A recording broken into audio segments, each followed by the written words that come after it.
Our special guest in the program this week, recognize this voice? Fly ball deep left field. Yes, sir. There she goes. Yes, sir. Legendary Blue Jays broadcaster Jerry Howarth joins us on the program. Joe Tilley Sports, coming up.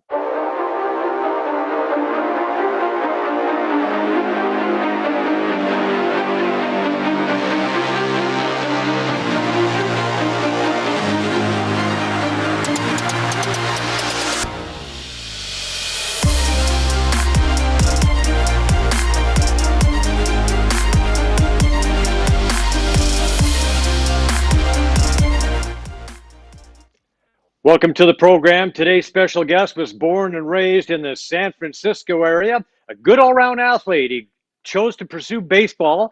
He graduated from Santa Clara College. He started broadcasting in Tacoma, Washington. He joined the Blue Jays in 1981, and he was the voice of the Blue Jays from 1981 to 2017 for Telemedia Sports on the radio. Welcome to the program, ladies and gentlemen. Broadcasting legend, Jerry Howarth. Jerry, great to have you in the program. Well, thank you, Joe. It's great to be here, too. And we have two sons, one of them named Joe, so that's always been special in my heart. Named after me? No. Well, if you want to think that, okay. Yeah. Well, my ego's big enough to let me think that, Jerry. So there you go. I want to get right into your book because about a year ago you released a book. It's called Hello, Friends: Stories from My Life and Blue Jays Baseball. It came out a year ago. I just got it a while ago because I wanted to have you on the program, and I just finished reading it. And it's a fabulous book. It brought back so many amazing memories. First of all, congratulations. Awesome book. Well done. Well, thank you very much. I spent 3 off seasons to write it. I wanted to make sure that in my one and done book that when I did turn it into the publishers, it was really the final product. And I was very fortunate. I gave it to Michael Holmes over at ECW Press on a Friday. And then on Monday, he called me in and said, Jerry, we love the book. Come on in, sign a contract. And as they say, the rest is history. I really enjoyed it, Joe. And I tell people too, even parents of athletes, because I was fortunate to coach basketball, high school basketball for 25 years. If you just read the first 50 pages, that was on me growing up and who I became and why. And then the rest is on my memories with the Blue Jays. And it was a nice fit all the way around. Well, in the foreword, Paul Beeston, he says he used one word to describe you, and that was gentleman.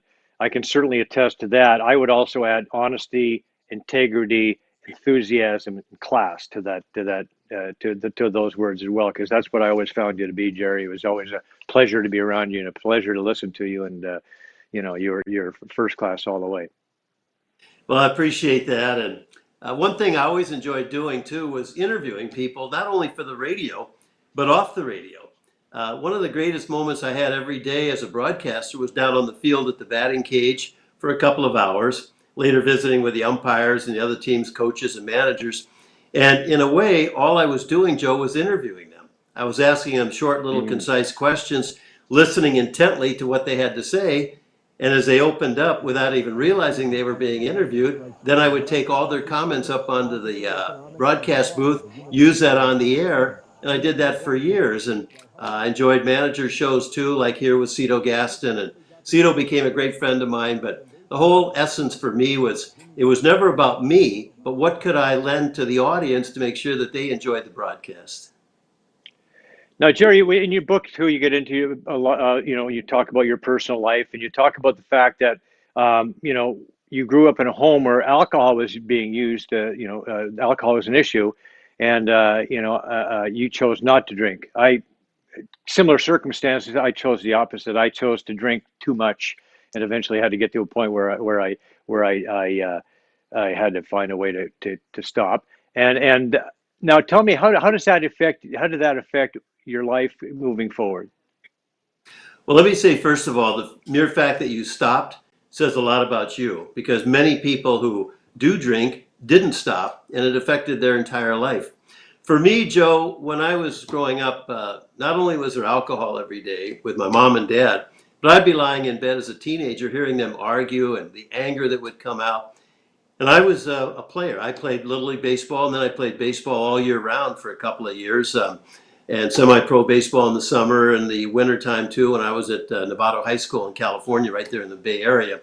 And as I was lying in bed, I said, I am not going to do that. I am going to avoid conflict. I'm not going to drink. I'm going to enjoy my athletic career as long as it takes me, but I'm not going to get involved with what my parents are doing.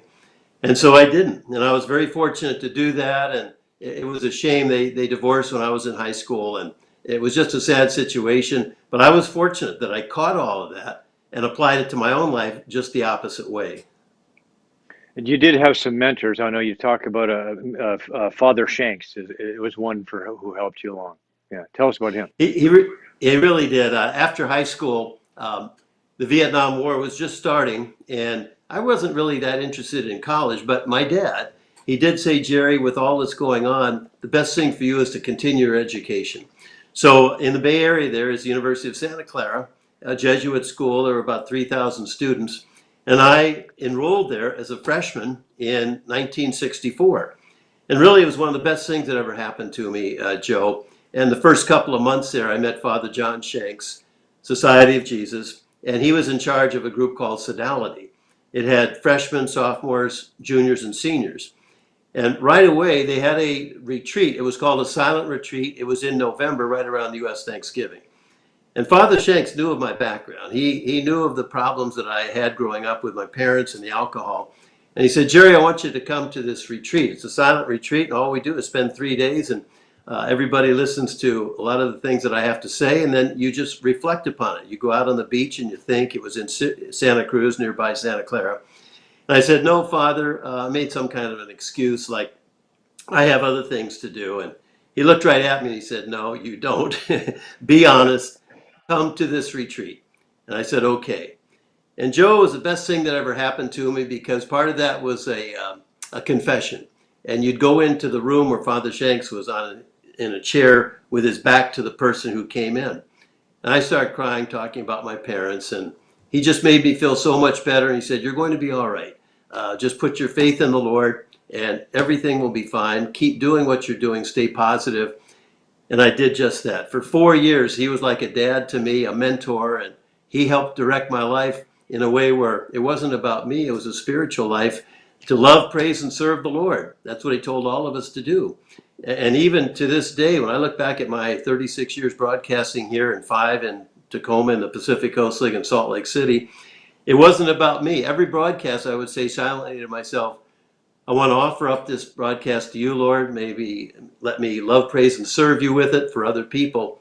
And that all started with Father Shanks there at Santa Clara. What a great influence he was for you, and you know, it came through in your broadcasts. You know, you were always you. You know what I mean? It was always like, and you talked about that in the book too. Is the advice you always offer to young broadcasters is to try to be yourself and not try to be somebody else, somebody who you're not. Um, Understand you were also a pretty good golfer. Uh, Well, I did yeah, play a tell lot us of about golf that. because my dad was a golfer, and he belonged to a private club. It's called Santa Rosa Golf and Country Club, where basically I grew up. And I caddied for him. And then I played my first tournament when I was 10 years old, and I came in second. And I realized, hey, this is pretty good. Let's play golf. So I played golf pretty much all year round, and I did it almost to the point where it was taking too much of my time. But as luck would have it, during the 1966 U.S. Open, they held it at the Olympic Club in San Francisco. And my dad knew some people there because he was also a member of the San Francisco Golf and Country Club membership there too. And he got me Hmm. into the Caddy Shack. I was 20 years old in 66, and I caddied the U.S. Open for a Connecticut pro. And in that Caddy Shack there, we ended up caddying for people before the tournament began. And they came into the Caddy Shack and they said, okay, one of you here is a 19-year-old amateur, and this is your home course. And we've decided that we want you to play in this tournament rather than caddy. And Johnny Miller, could you come forward? And Johnny Miller, yes, the great Johnny Miller, he played in that tournament. He finished 5th overall, tied with Ben Hogan, who I also saw as a pro there, caddying in the U.S. Open, before the tournament began. And it was just a wonderful experience. In the last 2 days, because my Connecticut Pro didn't make the cut, I got a chance to really get up close and see all those golfers. And I just marveled at everything they did. And it was one of the best experiences that I ever had in my athletic career.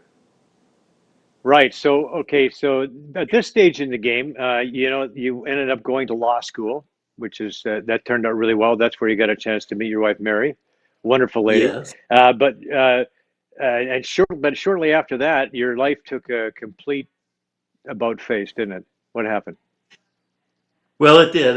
When I got back from the U.S. Army, and I was a first lieutenant in the U.S. Army in Frankfurt, Germany, I came back. It was September of 1970, and my dad again. He said, "Jerry, now it's time for you to have something to do in your life. I would suggest that you go to law school." And I said, "Okay, Dad, I'll do that." So, the University of California at Hastings had a law school right in downtown San Francisco, and I enrolled there as a freshman in September of 1970.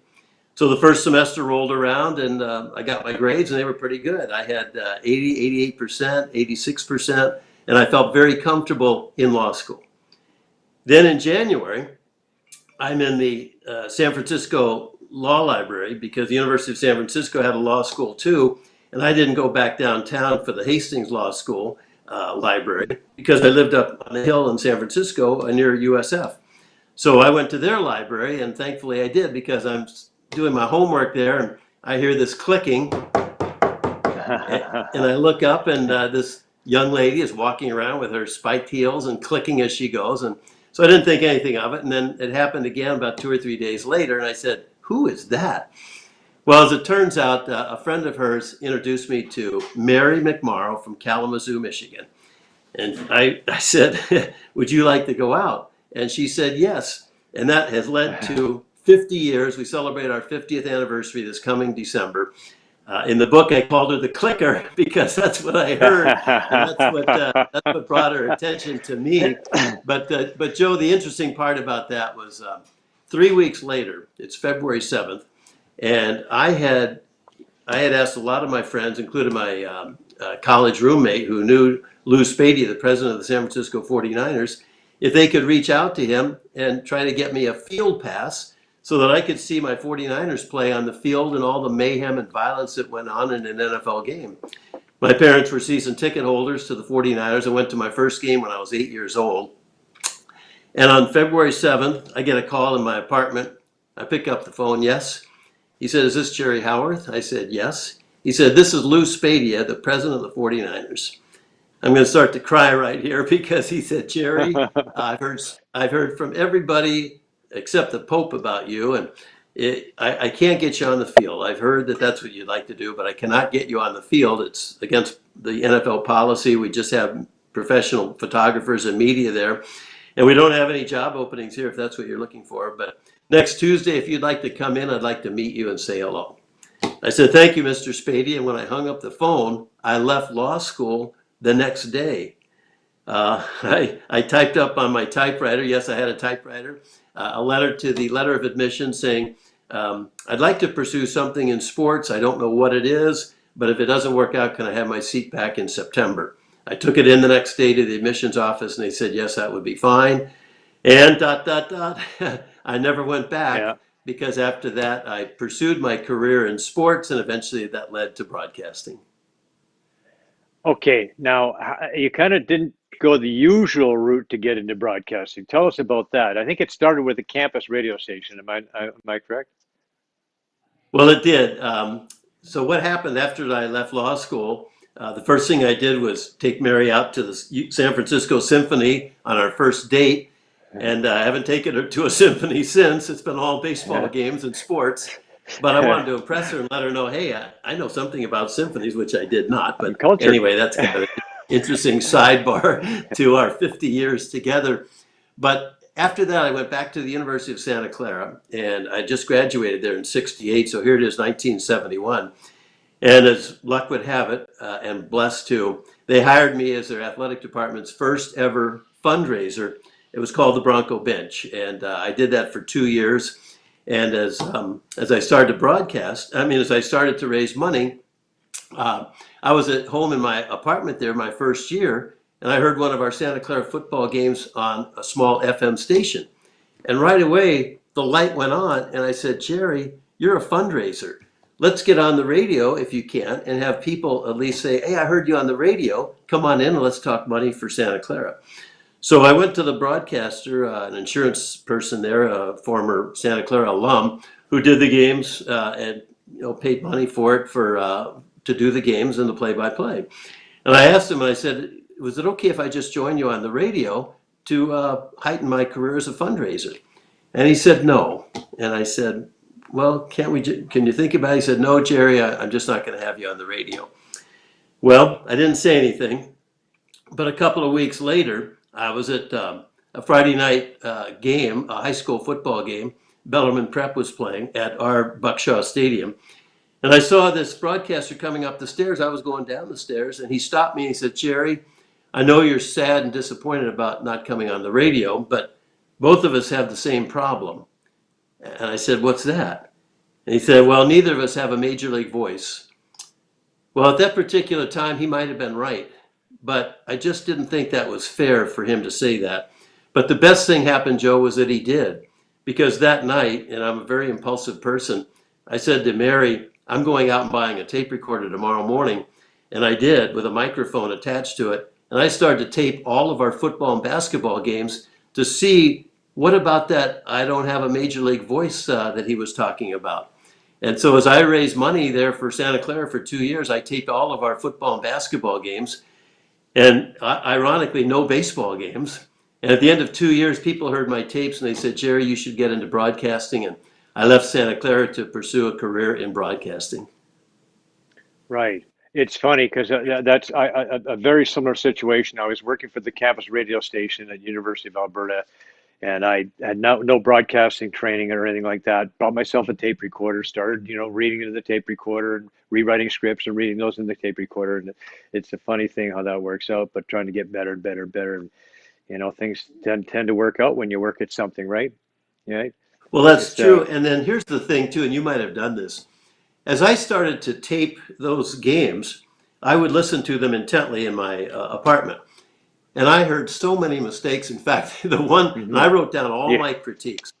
And I taped a Santa Clara University basketball game, and we had a point guard named Alan Hale. And in the first half, I said Alan Hale 40 times rather than Hale or the Santa Clara point guard or Alan moves off to the right. Well, those were Right. the kind of things that I said, I know I can do better. And so I had two things in my mind. One, I'd always written in my life. I wanted to be I wanted to be a feature writer for Sports Illustrated because writing came hmm easy to me and I knew I could do it. And that was my goal at that young age to become a writer for Sports Illustrated. But then when this all happened, I took it upon myself to say, no, you can do the writing. Let's see if we can't do the broadcasting because right now I can't do it, but let's make it better. I've got a competitive gene, as I like to call it. And so Uh-huh. I started for 2 years just dominating all those broadcasts to become constructively critical of what I was doing. And that's when, after 2 years doing all that, I finally took it to people and they said, you're ready now to broadcast. But that's what it took for me to do that. Right. And the first baseball gig was Tacoma. Finally, and how'd that come about? Because you weren't doing, as you said, baseball. No, I wasn't doing any baseball. And at the end of my second year at Santa Clara, one of my real good friends, who we were freshmen together at Santa Clara, we were on the baseball team at Santa Clara. I was there for all of 2 games, and then I was let go because Bob Spence came out. He was on the basketball team as well, and one of their best players. He was the next best hitter out of San Diego since Ted Williams. Well, at this particular point, he had signed with the White Sox and was later traded to the Phillies.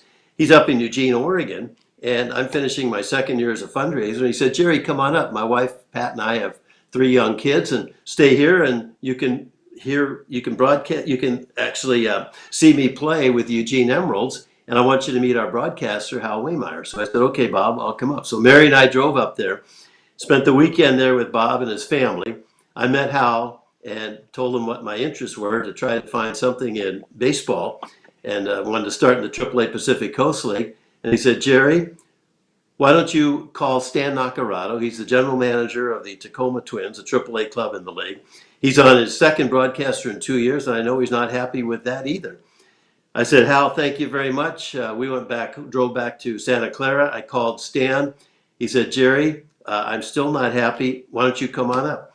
So on my own, I flew up to Tacoma. I met Stan, and it was at the end of September. And he hired me to the next year be their broadcaster. But he said, I can't do anything now. This season is over, and we don't start till next April. Why don't you go across the street to the University of Puget Sound, see Doug MacArthur, who's the athletic director, and part of his job is also he broadcasts football and basketball games for Puget Sound. So the next day I went over and I saw Doug, and I had him listen to one of my Santa Clara tapes for about 3 minutes. And after hearing it for about 3 minutes, he turned it off and he said, Jerry, you're a broadcaster. You can do this. Why don't you come and raise money for us as you did at Santa Clara? And I will give you the football and basketball play-by-play, and I'll be happy to step back from that and let you do it, because I know someday this will lead to a great career for you, and I can't wait to hear you in baseball with the Tacoma Twins. And that, again, was a wonderful benchmark in my career, and I was just so happy to start. So for 24 months, I broadcast full-time, 24/7, and that was one of the best starts, again, to my career that I could ever ask for. Right. Do you get a chance to learn on the fly? And I guess there are probably a few bloopers along the way. Any stick out in particular? Well, there was one that was really so funny, and it's my first year, and I'm in Tacoma, and I'm reading all kinds of books and filling up one notebook after another to build up my vocabulary, because I wanted to be the best broadcaster I could be, and to do that, you wanted to have a good vocabulary. So about a month in, our center fielder is Randy Beach, and Bob, Bobby Jones comes up, and later became a great friend of mine. We're playing Spokane in Tacoma. Bobby Jones comes up, a left-handed hitter, and he lines a ball into left center field. Randy goes over into left center field, dives headlong for the ball, and just missed it as the ball goes by him all the way to the wall. Randy's lying on his stomach, winded, he does not get up. So the call goes like this. And Bobby Jones pulls into second with a double as Randy Beach lies prostrate in left center field. Prostate. Okay. So As opposed to right away when I prostrate. Yeah. yeah, right away when I said it, I said, Jerry, you forgot the R. Well, the funny thing was the very next day, after batting practice, I'm going up the steps of Cheney Stadium toward the broadcast booth, which is up on the roof. And this gal, she's probably about 10 years old. She comes running over and she said, are you Jerry Howarth, the Tacoma Twins radio broadcaster? I said, yes, I am. Why do you ask? Yes. She said, my dad thinks you're hilarious. I'm sure he heard me the day before. Yeah. Prostate. There you go. Okay, so and then you end up in Salt Lake City after that, which was I guess a bit of a step up as it turns out. Well, it was. And again, and this is, I mentioned this with you, and I do this with everybody, especially people in broadcasting. It's okay to get fired. It's okay to be let go, no matter how good you are. And this was a significant benchmark for me and my wife, Mary. We didn't have any kids at the time. And after the second year on a different radio station, again, a small station in Tacoma, the director of the station, when I asked if could I just work in the off season as a sports director, assistant sports director, and leading to the next year as my third year with Tacoma. And he said, Jerry, no, I'm just not going to hire you, and I can't guarantee that you'll be even broadcasting with us next season. Now, I had no idea what brought that about, none whatsoever. It just was very unfair, but I said, okay. So that night, and I've always been very good. I let problems come in and out for 24 hours, and then I always move forward, stay positive. And I told my wife, I said, okay, we're not coming back. Let's see what we can do. And within about a week and a half, through calling a couple of people, I got a note from a good friend of mine who said, Jerry, I'm going to recommend you for the Salt Lake City AAA job because their general manager just had a stroke and he's incapacitated, and the owner's looking for someone to help run the club and be their broadcaster. Wow. So what happened was we moved to Salt Lake when the owner, Artis, hired me, and he said, Jerry, I want you to be the assistant general manager, kind of a co-GM with my son-in-law, Reiner Kroos. and I want you to do the broadcast as well. And what happened was when we did that, Joe, my wife said, "Are you okay if we sign up for adoption?" Because we hadn't had any kids and we Hmm. were trying. I said, "Sure." And we went through Catholic Charities, and 10 months later, we adopted our son, Ben, who was a week and a half old at that time. And 20 months later, again through Catholic Charities, we adopted our second son, Joe, who was a week and a half old. And like I said, they're in their early to mid 40s now. We have 3 young grandchildren. And if Jim Bain doesn't let me go in Tacoma, that doesn't happen. So get Hmm. fired. It's okay. And then rebound me as quickly Yeah. as you can. The rebound is the key, right? The rebound is the key. You end up going to Salt Lake City, and then expansion in Major League Baseball comes along. You're thinking about a major league opportunity, but Toronto's not your first choice. No, it isn't. Yeah.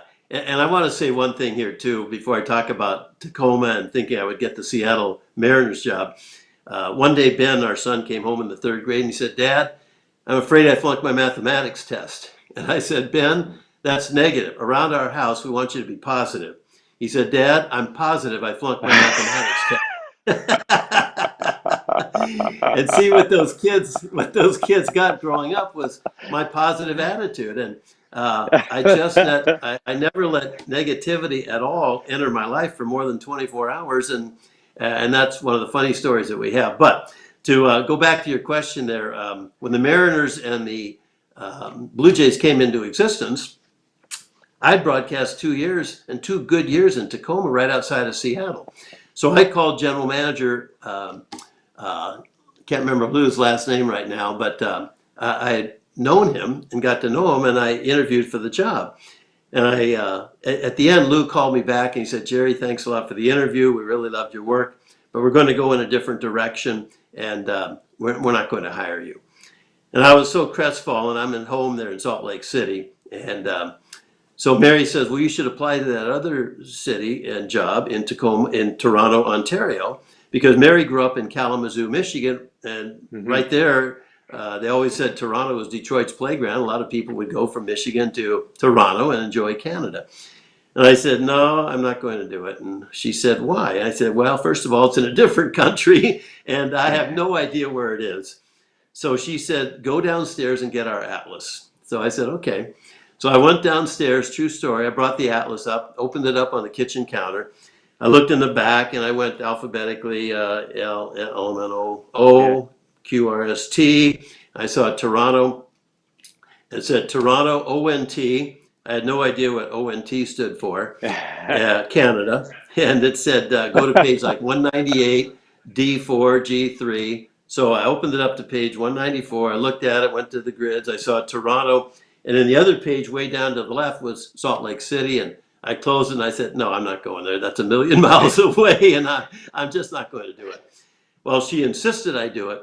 And I sent a tape and resume to the Toronto Blue Jays. And about a month later, I got an envelope in the mail from what was called HUPEC Sports Network, Toronto, Ontario. I had no idea what that was, but I opened up the letter and it said, "Dear Jerry, we hope you are the Jerry Howarth who sent the tape and resume of your work to the Toronto Blue Jays, because we got the tape and we loved it, but the paperwork got lost. And if you're that Jerry Howarth, could you consider calling us so that we can think about hiring you as a Blue Jays announcer?" I jumped off the sofa and I said, "That's me they're talking about. I'm that Jerry Howarth." And so one thing led to another, and I applied. And Sue Rayson was so good, and as fate would have it again, they got back to me within a short time, and they said, "Jerry, we're going to hire Tom Cheek and former Hall of Fame pitcher Early Wynn, but please stay in touch." Well, I didn't hear from them for another 3 years. And at that particular point, um, Early, again, what a benchmark. Early had an old timers game that he was going to participate in at Dodger Stadium, July 4th, 1980, to start that weekend. And Sue called me at home in Salt Lake City and she said, "Early's going to play in an old timers game. We'd like to have you come in and broadcast 3 games with Tom on Friday, Saturday, and Sunday." Here again, I'm about ready to cry because I hung up the Yeah. phone and I said, "Mary, I'm flying to Detroit. I'm going to broadcast those 3 games." And Friday night, it was Tom and me, and the adrenaline was flowing, and I was nervous. I got through it okay. Saturday, the adrenaline stopped about 80%, but it was still not quite me. And then on Sunday, I broadcast that game with Tom Joe as if I had broadcast 5 years in AAA baseball. It was so relaxed, comfortable, and I didn't need a plane to fly home. I just said, Jerry, if you ever get an opportunity to broadcast Major League games, you are ready. And that started my career. Yeah, and it wasn't much longer when Early got another opportunity. He left, and you got the full time gig in Toronto, which you found out what ONT meant. Yes, I did. So Ontario. right. So you had such a great long career with Tom, and you guys got had that great chemistry. I mean, a bit of a yin and yang going on there because your personalities were quite different. Even physically looked different, sounded different, everything about you, but was they were so complementary. I mean, as a listener, we found it so perfect. I think really. Well, and here's some great pictures too, which I'm enjoying right now. And when I was first hired, it was brought to our attention, mine especially, hey, Tom and Jerry. Tom, the big Yeah, yeah. cat, Jerry, the little mouse running around. And it was perfect. You're exactly right. I've always felt, Joe, that opposites attract, and Tom and I were opposites. Um, it just was funny how that went. But on the air, the two of us had one thing in common.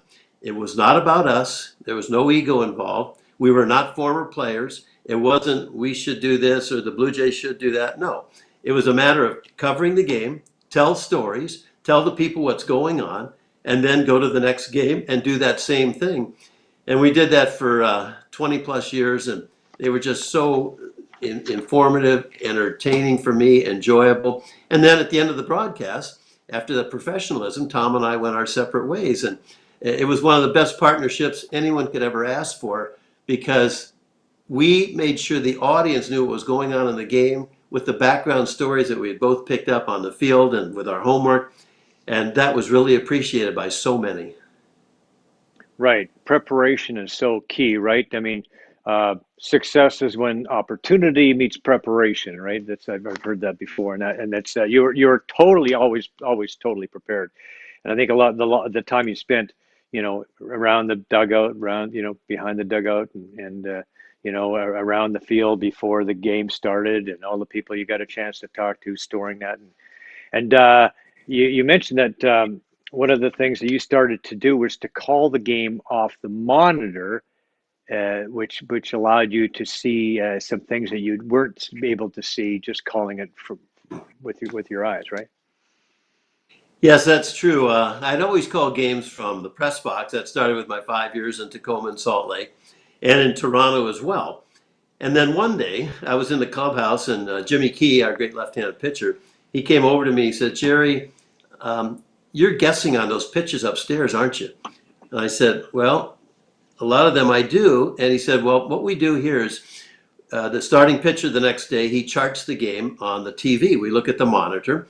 And he said, what I want you to do is I want you to put the TV in front of you like we do. Watch the pitch come in from the center field camera.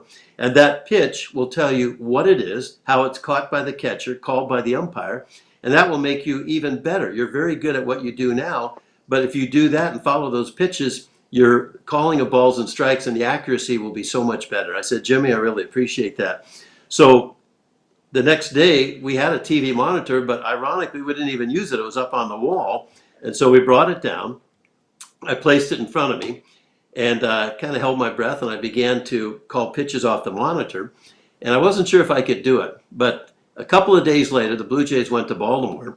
And one of the radio announcers is John Miller, who's in the Hall of Fame and a terrific broadcaster, and was the broadcaster on Sunday Night Baseball and a friend of mine. Hmm. So as the broadcast continued and Tom started to broadcast, I would look back at John over in his booth, and he was calling every pitch off the monitor. Well, the light went on. I said, if John Miller can do that, Yeah, so can yeah. I. And so I started to call every pitch off the monitor, and it just made things so much better. And for the few pitches that maybe you didn't see, what would happen is if you look down on the field, let's say you called a curveball and then you weren't quite sure where it was put into play, you'd look on the field by lagging just a half a count. And let's say that you saw the second baseman going out into right field. Well, you'd say popped up into shallow right field. The second baseman goes back, right fielder comes in. And so there really were no pitches missed because of the few times you could cover yourself with that. And that changed my career completely. And not only did I enjoy that, but it made me that much better. Well, let's talk about those teams and some of the players that you had an opportunity to work with and interview. And who are the like your favorite players to interview back then? I have a couple that come to mind when people ask me that question. My favorite Blue Jay of all time is Tom Henke. Wonderful heart, great father of four, his third child, Amanda, born with Down syndrome. Couldn't have been born into a better family. Tom, it was never about Tom. Tom was one of the greatest closers in the game of baseball. Closed games, saved over 300 games. But I just enjoyed talking with him both in interviews, off the field, in the clubhouse with his wife, Kathy. Just one of the most loving people I've ever met with no ego whatsoever. Another one who comes to mind too, and it was never about him, was Shawn Green, the great right fielder for the Blue Jays. And Shawn was just a terrific person. I enjoyed interviewing him. And at that particular time, when Tom did the broadcast, I did the third and fourth, seventh and eighth innings on the radio.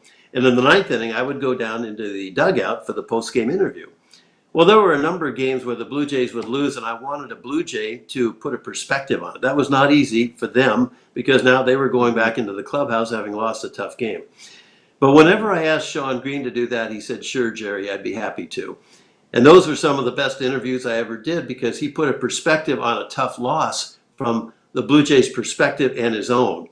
And there were so many more too. I think of Jesse Barfield and Lloyd Mosby, Paul Molitor, so many who come to mind that were great to me and just wonderful people, and Kevin Pillar and the last generation of players right here. I could go on, but they were always great to me, and it wasn't about them. It was about the team and how they could contribute, and that's what I always felt too. It wasn't about me on the radio. If I highlighted my partner, whether it was Tom or Alan Ashby, Joe Siddle at the end of my career, Jack Morris, Warren Sawku for a couple of years, that highlighted the broadcast, and it gave me great joy to do that. So when you joined the team in '81, well, they weren't very good, but they did get pretty good pretty fast, really, all things considered. And of course, Pat Gillick built those great teams. And tell us how good a general manager was Pat? Like what made him stand out? Like what was made him special? Well, for me, he was a Hall of Fame person, and he's a Hall of Famer at Cooperstown, and for the right reason. For Pat, he had just a wonderful background growing up in baseball. It was kind of like myself. When my high school career ended, having played baseball all year round for a number of years, went to Santa Clara, played for a couple of games, and that was it, got caught up with the competition. I moved into other areas. Well, Pat played baseball at USC, the University of Southern California, grew up in California like I did. And when his career came to an end, he moved into baseball, like in the front office in a scouting capacity. And eventually he saw the game from a player's perspective because he had played there. But he also did not have any ego whatsoever. He wanted to get the very most out of the players that he saw, recruited, and put on the field for the New York Yankees, and then later the first GM hired by the Blue Jays and Peter Bavasi back in 1977. And when I saw all of that, I just really appreciated Pat and who he was, how he did it. And he was the one who began to put all those players together to the point where when he hired Bobby Cox to come in 1982, Bobby was the right manager at the right time for a club that was just starting to come into its own. And then Pat added to that year after year. In fact, they had a run of 11 straight years playing better than 500 ball. And I often said, Joe, on the radio, the real competition is not down on the field. It's among the general managers. And that's where the real success comes for general managers getting players for their managers, in this case, Cito during those great years, to work with and develop into top flight teams. And that's exactly what Pat did. He was one of the best general managers ever in the game. Right. So Bobby Cox left, I agree with Pat being the best manager in the game. That proves itself, right? That proves itself out. again and again, even when he went to Philly, et cetera. But when the so Bobby Cox left and left a bit of a hole. It kind of came as a surprise, as I recall, and there was sort of like something missing though between the time that Cox left and then Cito took over. But it just seemed that there was something missing from that from the standpoint of that position because the Jays had all that talent and they just weren't getting the job done, right? Yeah, no, they weren't. And I think too, when you talk about managers, and Cito comes to mind, and Bobby Cox too, one of their best traits is the fact that they are so relaxed that they ask their players to relax, and those players are never looking over their shoulders, but they go out and perform to the very best of their major league abilities because they're so calm inside and relaxed. I'll give you an example. When Cito was the manager, I would ask players, I would ask pitcher Juan Guzman, what do you think of Cito?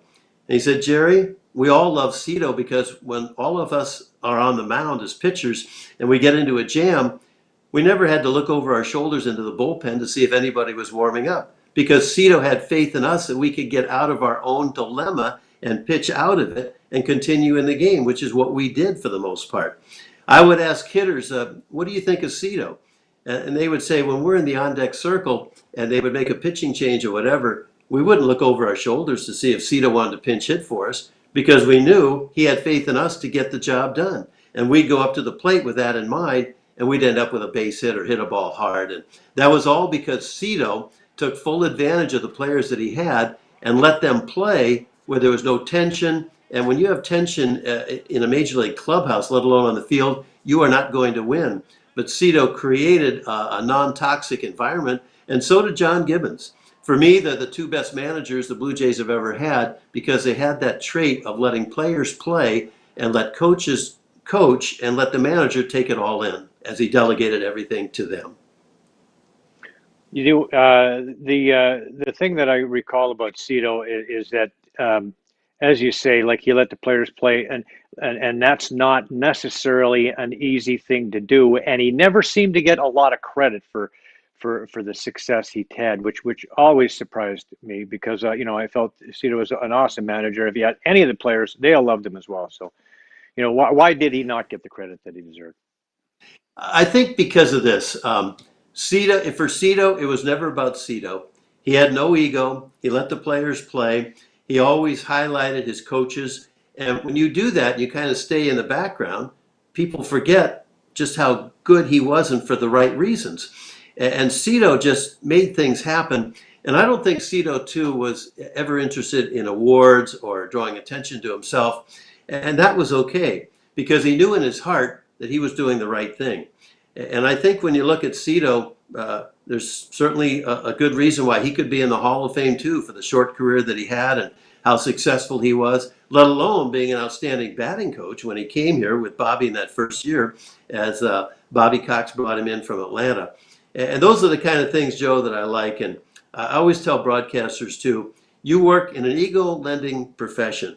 Don't have an ego, and for sure, don't wear it on your sleeve.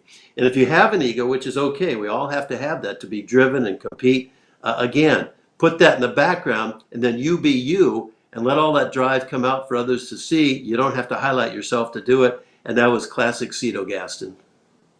Right, nothing to prove. Just let the results do the talking, don't they?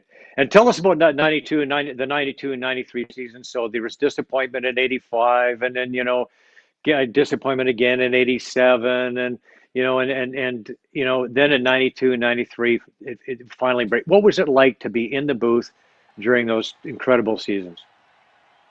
Well, it was amazing. And here's the final out of the 92 season and World Series. Tim Carter and Tom yells, Yes. and the Blue Jays are World Series champions. And I was so happy that Tom had the pleasure of making that call. And it kind of all started back in 85 and started to build. And then Cito came along and they were in the playoffs in 91. And then 92 came along.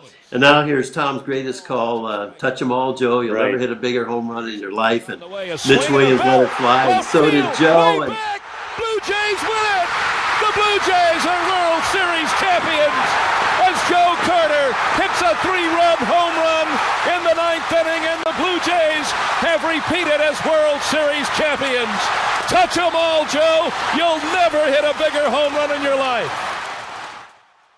That is Wow. so classic to hear that. You never get tired of it. Yeah. And the No, reason why he said that was with Joe jumping up and down, especially going toward first base, he didn't want him to jump up Right. and down over the bag and And miss miss it the base. and have it all turned Right. around.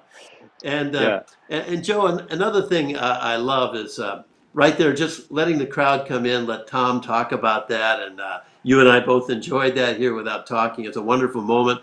But here again, one of the reasons I enjoyed my career was preparation. Now there's Joe jumping up and down and scaring Tom Yeah. Cheek half to death Touch there as 'em he all. did step on first. But in my homework, I found out, and this is what I loved about the game, I found out that that was only the second World Series walk-off home run ever in the history of the game.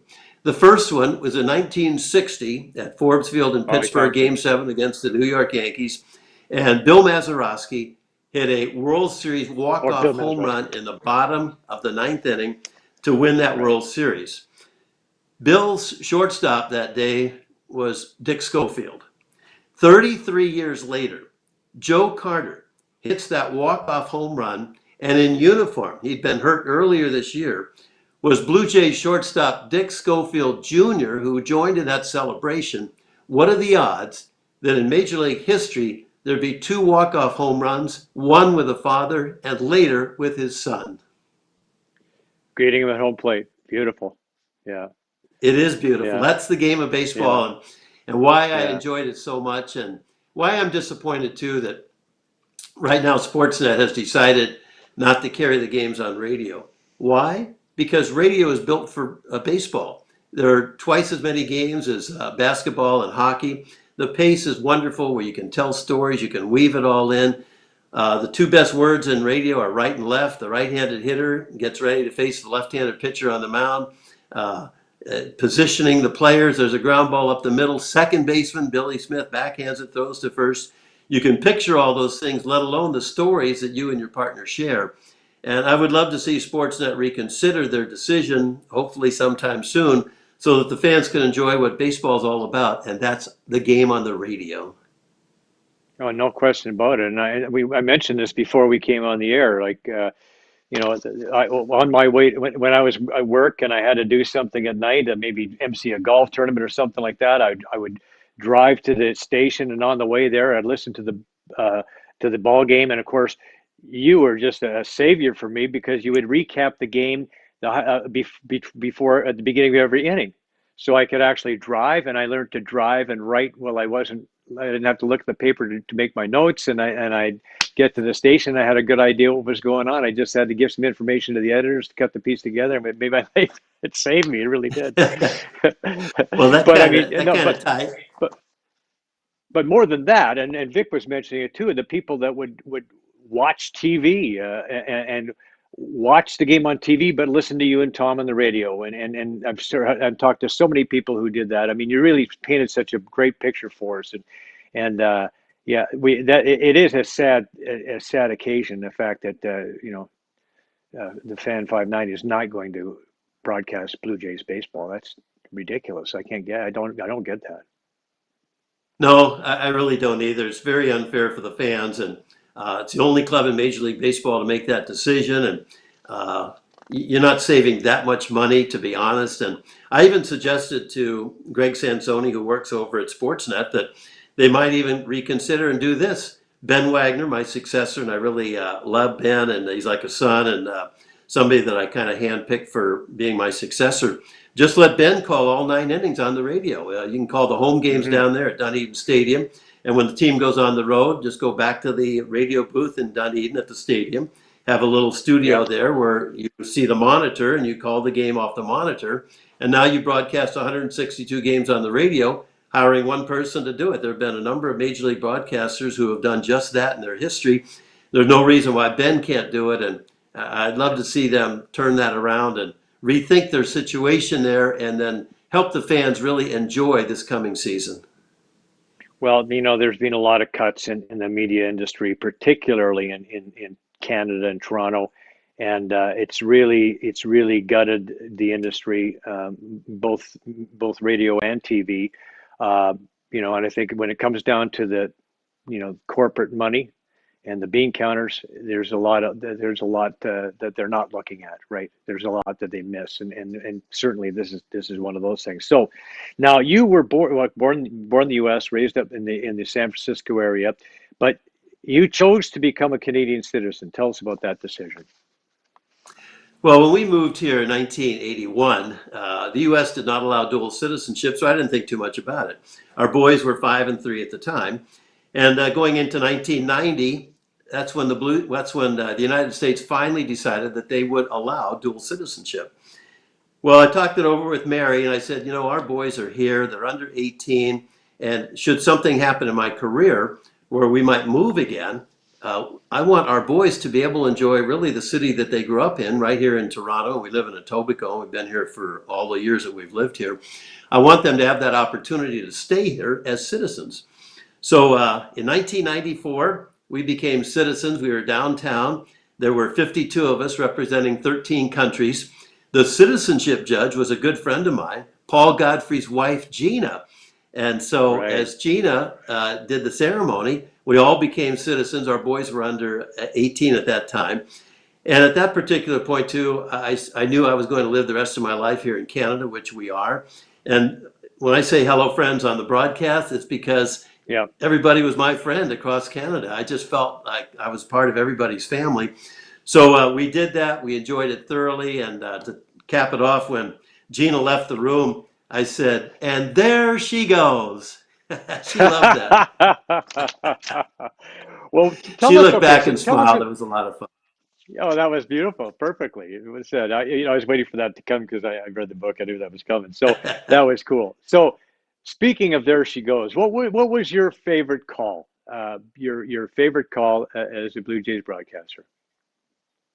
Well, my second favorite call you had to start your broadcast here, and that was Jose Bautista's bat flip home run that capped a Yep. 53-minute seventh inning in 2015 against the Texas Rangers. And there was a lot of turmoil in that inning, bottles thrown on the field for an umpire's decision, allowing Texas a run.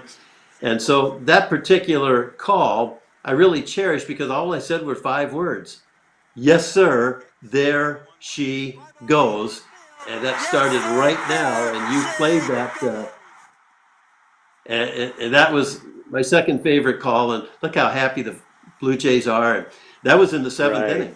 That made it 6-3, and I Right. believe that was the Oh, final I was score. there. I was there. I was there that night. It was unbelievable. All the turmoil, all the called and the non-called. That when the ball hit the bat, and when Russ Martin's throw hit the bat, and they didn't know how to call it at first, and then they ended up calling him safe, and the run was allowed to score, and then it looked like the Jays are going to lose it now. Then they come back and then they tie it, and then Jose, like you said, a 53-minute inning. There was so much going on. The emotion at that particular time, and when Jose flipped that bat, it was just, to me, it was just part of this, like a part of it, like his expressing the emotion of what was going on. And I know some people criticized him for it, but to me, it was just going with the flow for me. It was just going with the flow. To me, it fit, and it was great. Exactly. That's what it was. It was go with the flow.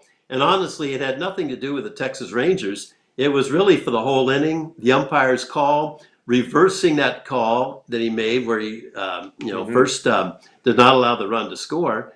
And then for Jose to do that, capped that inning. And I can't remember in my career, 53-minute inning from top to bottom. But so that's my second call that I enjoyed the most. The first call goes back to the last game of the World Series in Atlanta in 1992.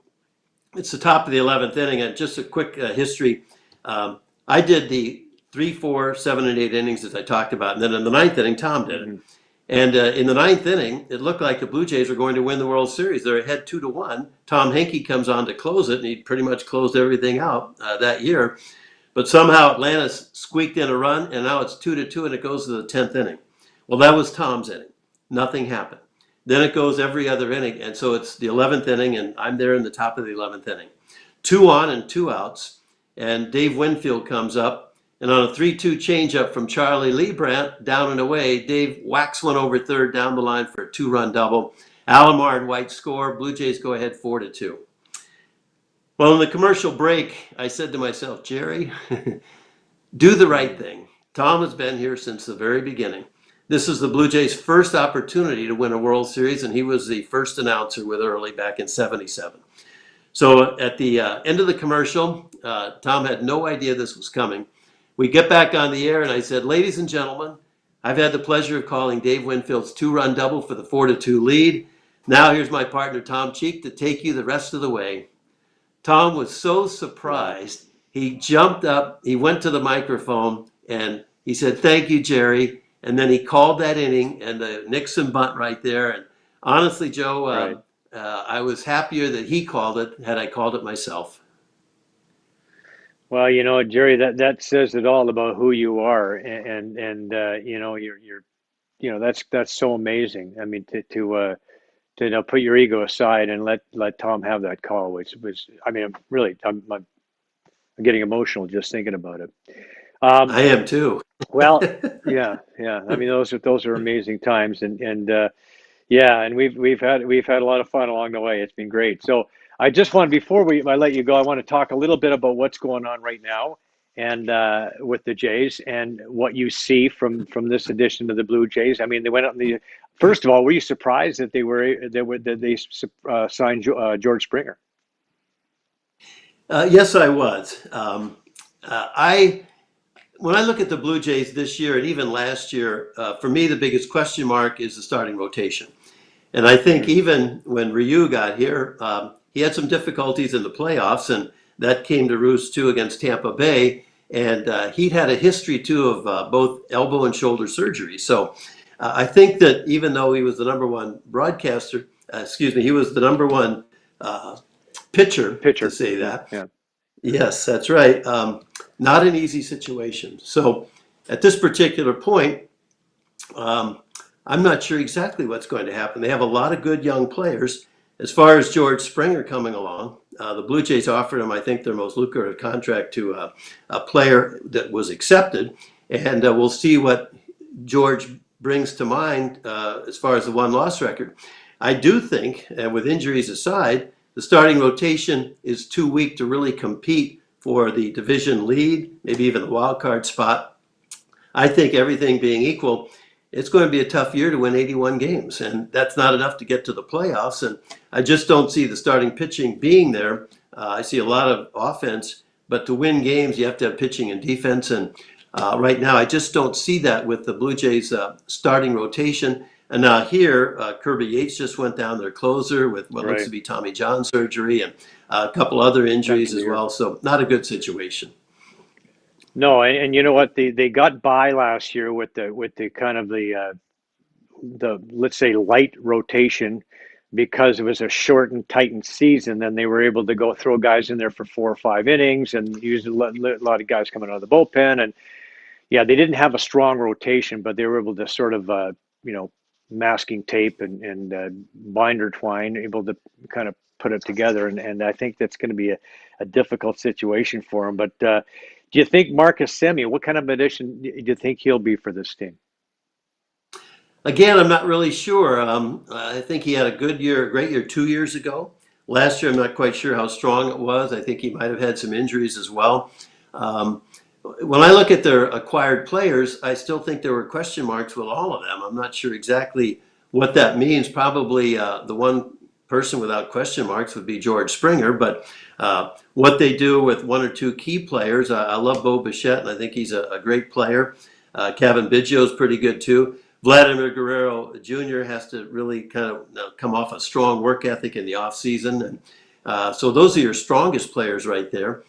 Where they go from here, however, I'm not really sure because some of these players have had very good years that they've acquired, but not necessarily at the top of their careers. There are a lot of question marks regarding injuries and where these players, the new players, are, and we'll see where they go. And especially in a season here without really fan attendance and fraught with injuries, the Blue Jays have had them already, like other teams are going to have too. I see it as Personally, I see it at best as an 81-81 season because of where they are and who they've acquired and who they needed to acquire that starting rotation. A couple of marquee starters, but then again, marquee starters had other opportunities to go with bona fide contenders, and I just don't see the Blue Jays as a bona fide contender this year. Yeah, it will be tough. One thing I have noticed about Vlad Guerrero is he's lost quite a bit of weight. He's getting around the bases a lot better than he did the last couple of years, and he's hitting the cover off the baseball in spring. Doesn't always mean anything, but I think so far I kind of like what I've seen from Vlad. Hopefully he'll. And Alejandro Kirk, who does he remind you of, if anybody? Actually, I know he's only 22, and I can't think of too many players who he reminds me of. Now, tell me, and maybe then I'll go, oh, yes.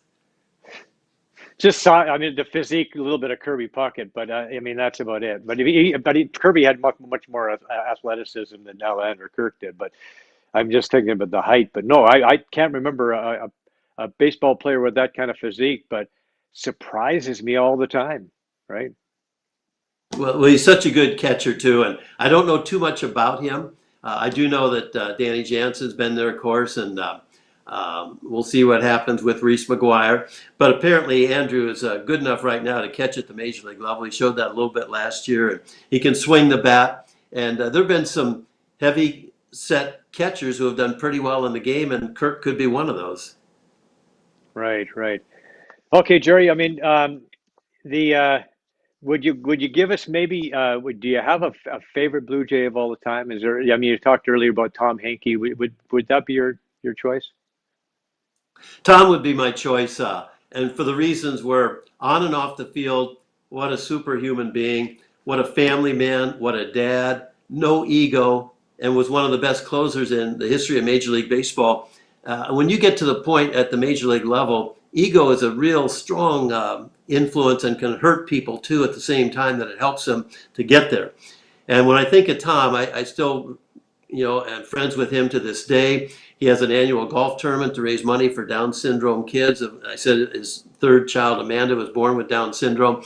How Tom reacted to that and made that part of his family. And I just have so much respect for him and with what he does for Amanda. So with his golf tournament, he invited me to go over there and be the host one year. And I love doing that. And without question, he's my all-time favorite Blue Jay. And there are many others as well. But for all the right reasons, you won't find a Major League player without an ego as much as Tom Hankey. The pride of Taos, Missouri, right? All right, That's Jerry, right, I Taos, just want to Missouri. say that, yeah. I just want to say I think I speak for all Blue Jays fans that when I say we miss you, you're a man of integrity who always called it like you saw it. Best of luck with the book. It's Hello Friends, and I highly recommend it. For being a guest on Joe Tilley Sports, Jerry, we have a foursome from Club Link for you, and we'll hook you up with that later on.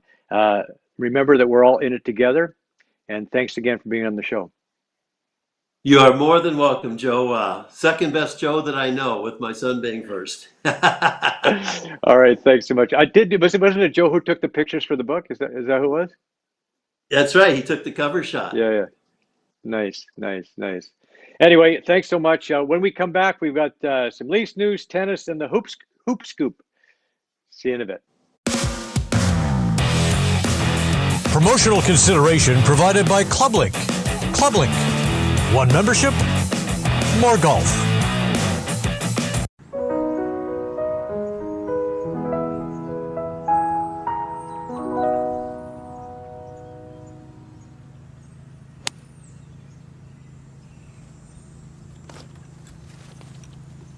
Excuse me. Have you heard of the new Divot app? There's a Divot app? No, but there is a divot. And we're gonna have to do something about that. It's simple. Just pick up the divot and replace it.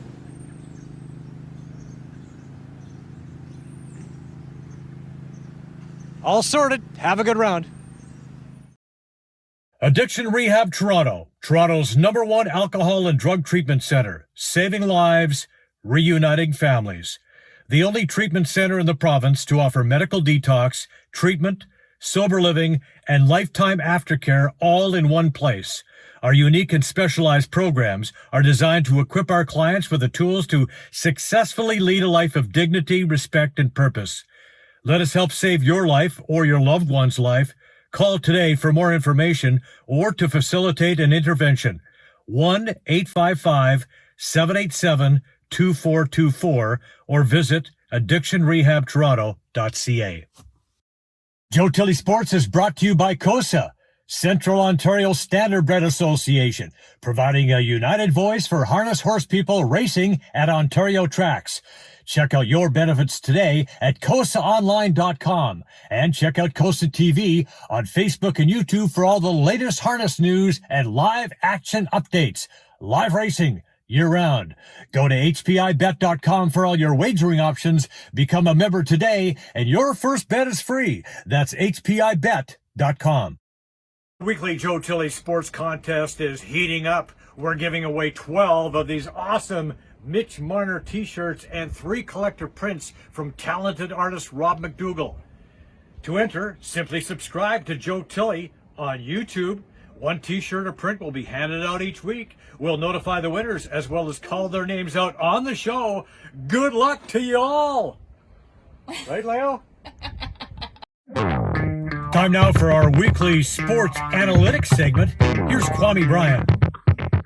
Hi, my name is Kwame. I'm a developer ambassador at Algran. On today's show, we have Jerry Howarth, famed sportscaster from 1981 to 2017. We can also see here that in August 11, 2012, he was inducted into the Canadian Baseball Hall of Fame.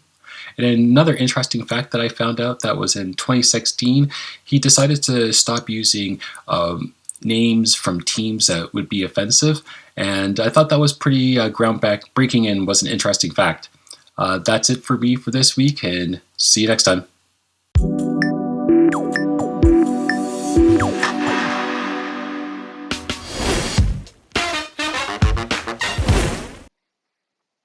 Thanks, Kwame. Actually, Jerry's been doing that for about 25 years now, so absolutely a class act. Now it's time for my Cosa Swiss pick of the week, and I have to tell you, I'm cooking So right much now. more. Last Find week, I yourself took the 6th number 6 outside. horse, She's 4 Ivana Flyby, in Friday night's 9th race at Mohawk.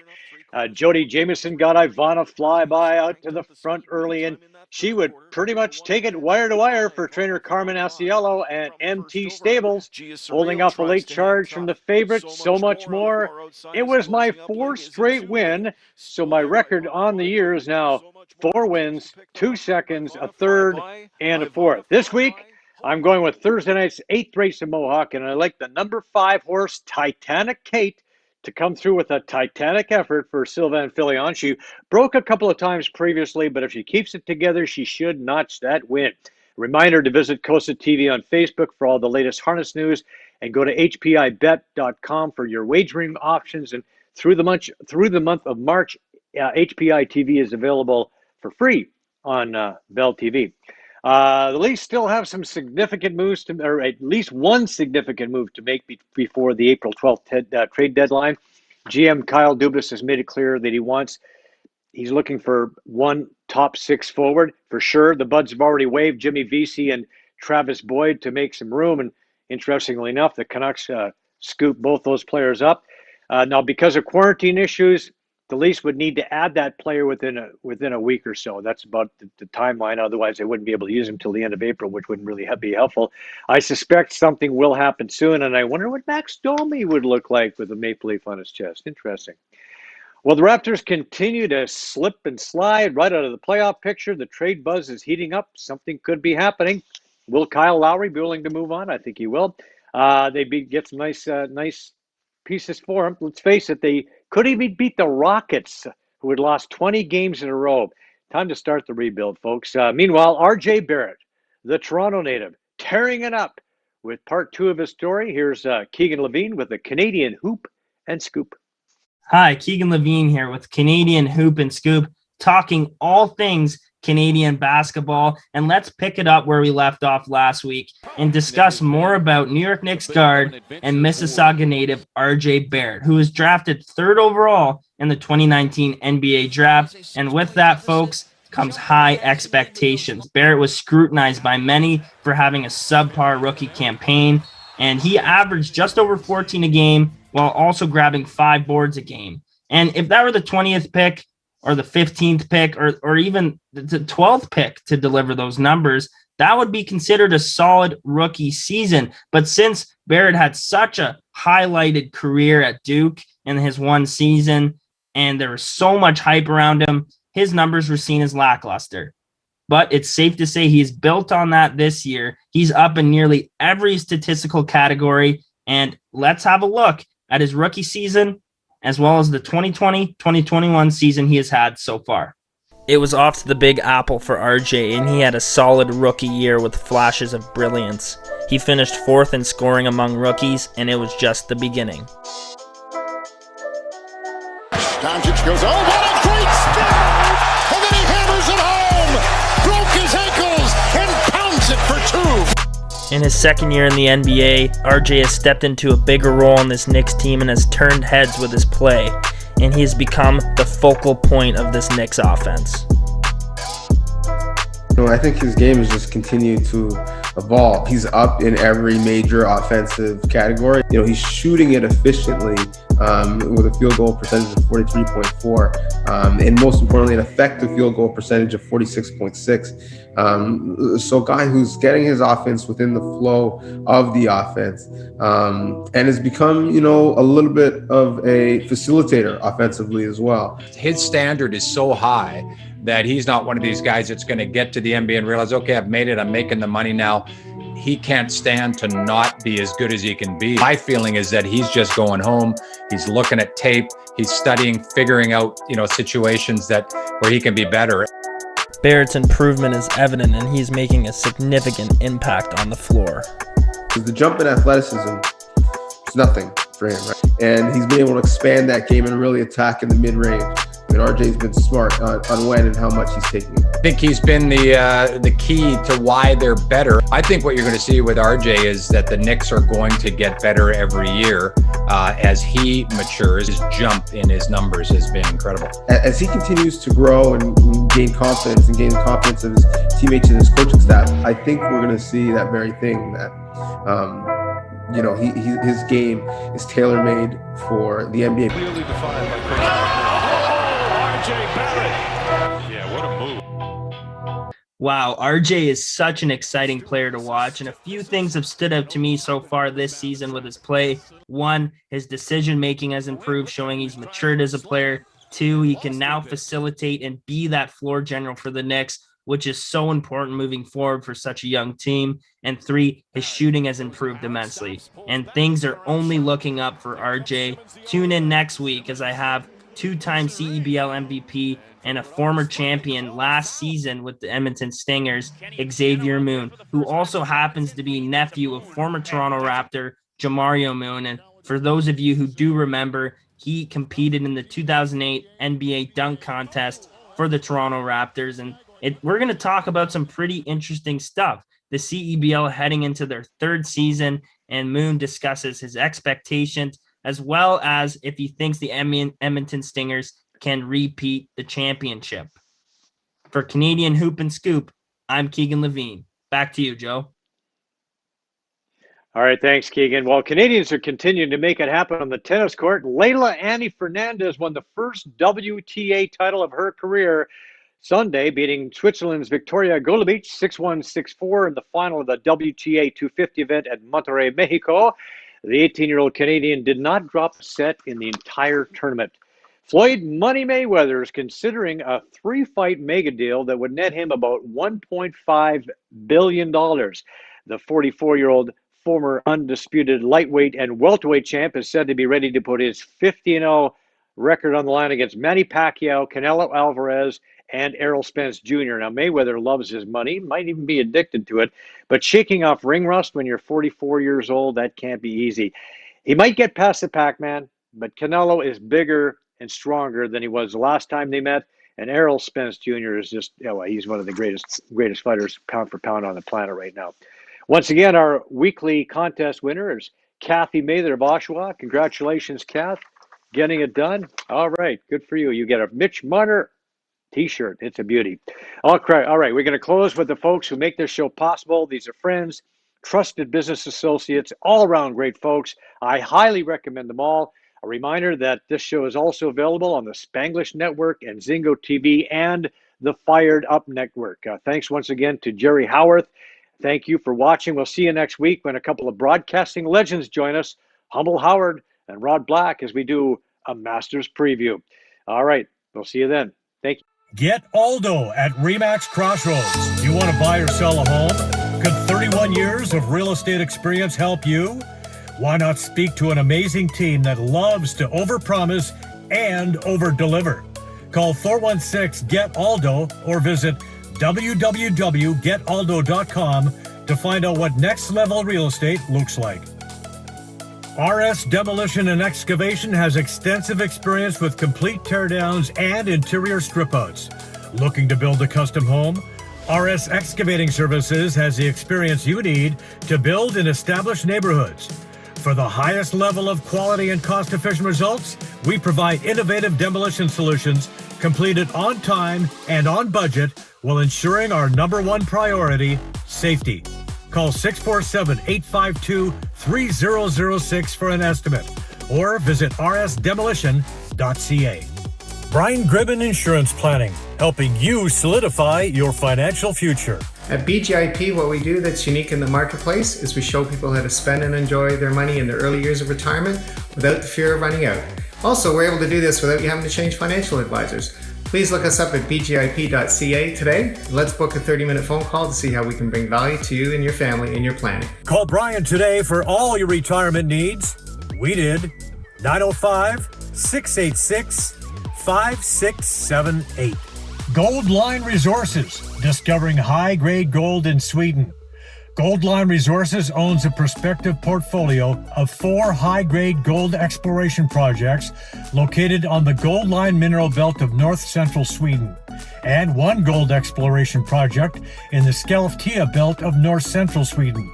For more information on how you can invest in this new initiative, go to goldlineresources.com or call 1-800-858-9710. Gold Line Resources can also be found on the TSX Ventures Exchange as GLDL. Looking for an advantage in choosing your investment options? Belmont Venture Capital will provide you with the best up-to-date opportunities in the mid-cap and junior sector.